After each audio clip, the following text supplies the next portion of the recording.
Are we recording already? All right, awesome. Let's just get into it. Ladies and gentlemen, welcome to I almost said my old podcast name. I almost said Defeating Depression Pod. How great is that? All right, welcome to Defeating Depression, Dallas Daily. It's the same double D. I could literally use the old monogram polos. Maybe I'll go with that, Taylor. Ladies and gentlemen, we're way too long on this intro. So let's get into it. It is Friday and it's episode number 80, if you can believe it. Today's topic is, that is where the switch is. Let's get into it from the Neighborhood Loan Studio here in St. Louis, Missouri. Just a quick question, Taylor. Did I say neighborhood loans twice in the intro? Because I got off the rails on it. Did I say it twice? All right. Well, I know I said it once for sure. I might have said it twice. That's okay. She still isn't on a microphone. She's still struggling with the sinus infection. Keep her in your prayers. She's going to be crushing it and back on a mic in next week's episodes. However, ladies and gentlemen, I know I said it once, but Neighborhood Loan Studio. Taylor, can we go to camera 2? There is their moniker. There it is. Neighborhood Loans. Help them out. All right. Let's get into today's conversation because we're a minute and a half into this and I am still rambling. All right. We bought a home a couple of years ago, and I wrote this down. And I'm like, at some point, I got to talk about this because it was funny.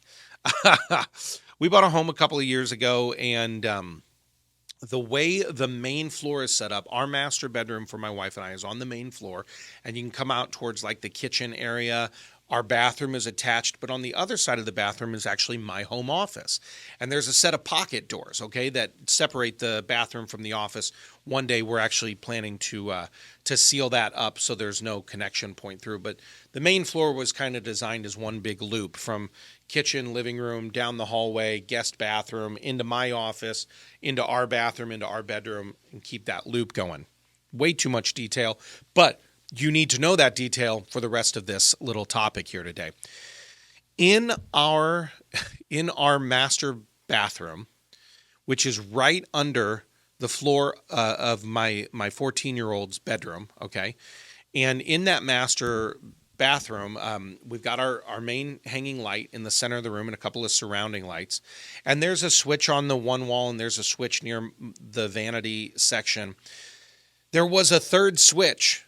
And I did not know there was a third switch, and it's actually on the other side in my office because if you have a doorway, normally you're going to have a switch to enter a room, right, to turn that on. But because of where the pocket doors were, the switch was on this weird random wall. And I had no idea what that switch was for. There was a couple times I'd turn it off and on, and I'd look out the window of my office and be like, well, it's not for an exterior light. What the heck? It's not for anything here in the office. I plugged it into a wall. Maybe it's a lamp outlet switch, all of this. Had no clue what it was for. So I was just like, all right, never mind. Cut forward a couple of weeks.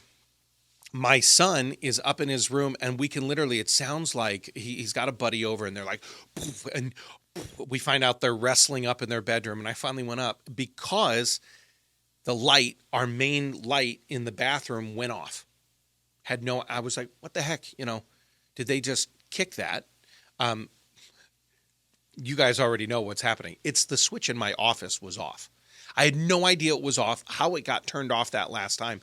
But all of a sudden, our main light wasn't working. I went up to my son. I was like, hey, quit monkeying around up here, you numbnuts. Just quit wrestling. Let's leave it alone. And I said, I think you broke the light or the bulbs or something. Like they cracked them because there was so much jumping. Yeah, that's what my home is like. It's practically a zoo.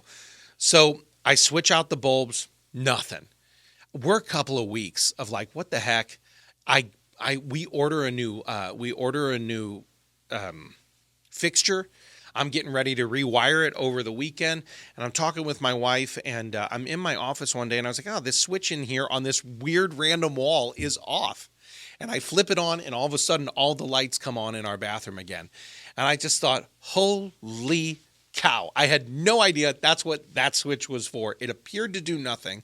I didn't know because on the three-way on the other side, the three-way switch, it was off on that side. So I just flipped it off. I didn't know.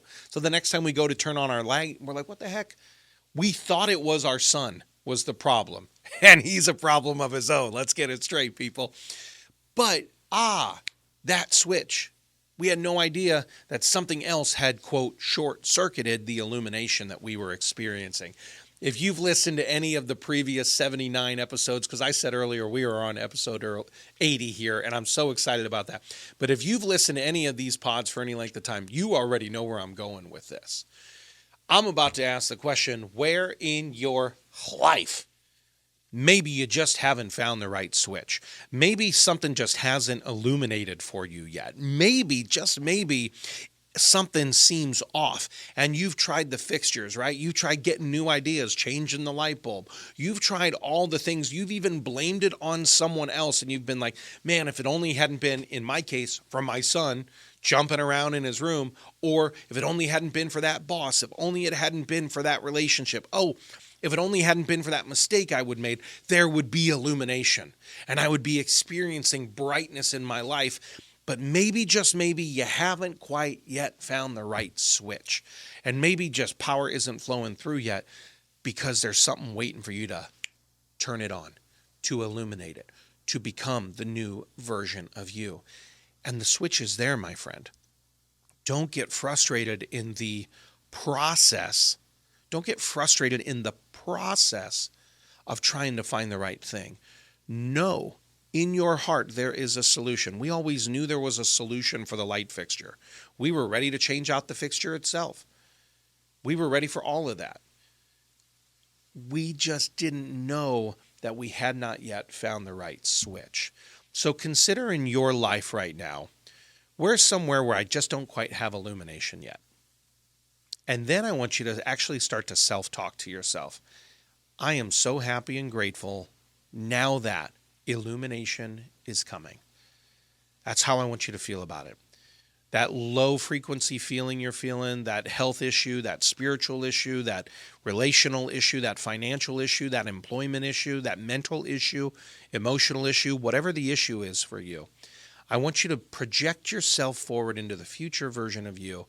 And I want you to go, I am happy and I am grateful that illumination is coming. That I'm one switch away, one flip away from the brightness shining on me. If you can rest in that feeling and in that sensation, you will get the clarity to illuminate that thing that has been dark for way too long, my friend. All right, that's all I got for you today. As I like to do here on Fridays now, I'm believing for your winning game plan that every day you would increase in your insights of what you're learning and the revelation you receive, that you would increase in your imagination of who you are and what you think is possible for you, that you would increase in your intention of what it is you plan to do to become future you. And number 4, that you would increase in your impact, your positive impact in the world around you. May you win in the game plan of life, insight, imagination, intention, impact, and would you go out there and have a championship day? Thanks for listening to my dad's podcast. For more tools, go to DallasDailyShow.com. Be sure to like, subscribe, and share. Thank you.